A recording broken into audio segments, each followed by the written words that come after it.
The this is lecture 7. We're going to be looking at how the Constitution is amended both formally and informally, and so it should be rather short, but right to the point.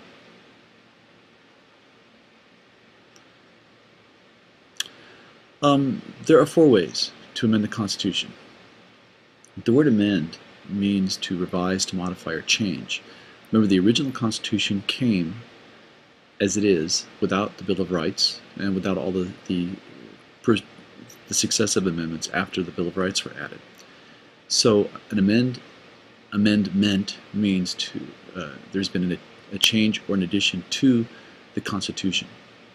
And some amendments, of course, override what came before it. So we have the example of the 18th and the 21st Amendment. The 18th was prohibition.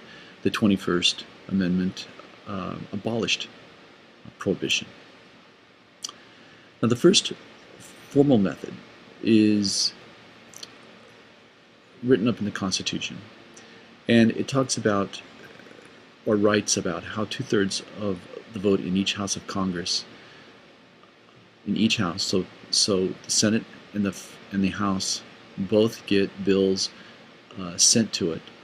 An amendment will then come out of Congress, and it then goes to the states, and it has to be ratified by 3/4 of the state legislatures. That means 38 states have to ratify.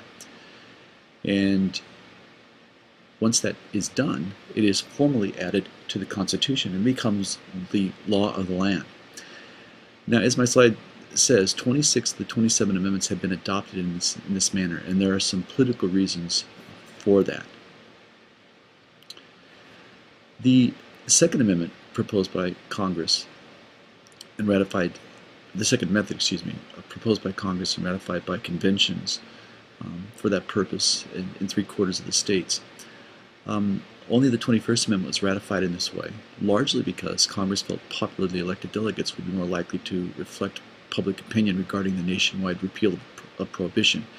They were absolutely right, because the amendment did not stand very long as the state conventions got together. This is a more cumbersome way because it adds a step in which you have to draft delegates to a convention which then votes, whereas with the first way you already have state legislatures in session, and they simply vote as a republic, as a democratic republic.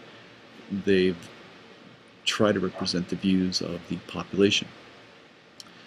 Now the third method, an amendment may be proposed by a nationwide convention called by Congress by a request of 2/3 of the state legislatures, and that requires 34 state legislatures to do this. It then must be ratified by 3/4 of the state legislatures. Congress has never called such a convention, perhaps because, one, they're out of the loop of the pathway of constitutional change. And secondly, the Constitution itself does not create any sort of guidelines as to how this is supposed to take place. And there's a fear by those in Congress that the nationwide convention, without these guidelines in place, could theoretically go far beyond what it was chosen to do and initiate change in places that it wasn't called upon to do by the voters who elected the delegates.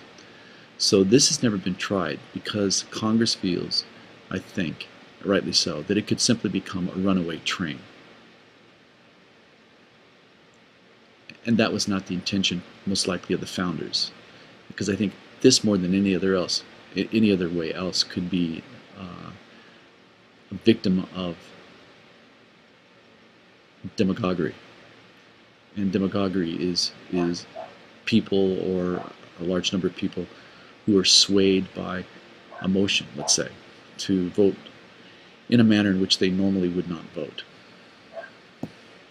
The Fourth Amendment, or the fourth method, is that an amendment may be proposed by a national convention and ratified by the conventions in 3/4 of the states. The Constitution itself was adopted this way. Can anybody recall how many states were needed to ratify of the 13 original? Well, if you think about it, the answer is 9. Now, there's also an informal way of changing the Constitution. These are other basic things. The changes can be made in these five pathways. The passage of basic legislation through Congress, the Voting Rights Act of '65, the Civil Rights Act of '64, actions taken by the President, and these are usually executive orders. So President Johnson's executive order to implement affirmative action principles in 1964 and '65 changed the Constitution.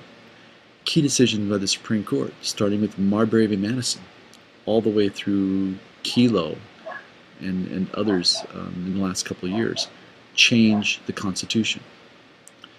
The activities of political parties can change the Constitution with the parties themselves in how they elect their candidates.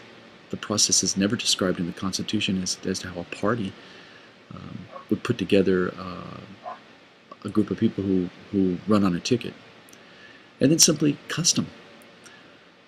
George Washington found early in his presidency that he couldn't do all these jobs, and so he appointed Madison as Attorneys General, Jefferson as Secretary of State, Adams was the Vice President, that was named in the Constitution, Alexander Hamilton became the Secretary of the Treasury, but Washington was still writing some of his own correspondence because there was no provision for a secretary or anything else.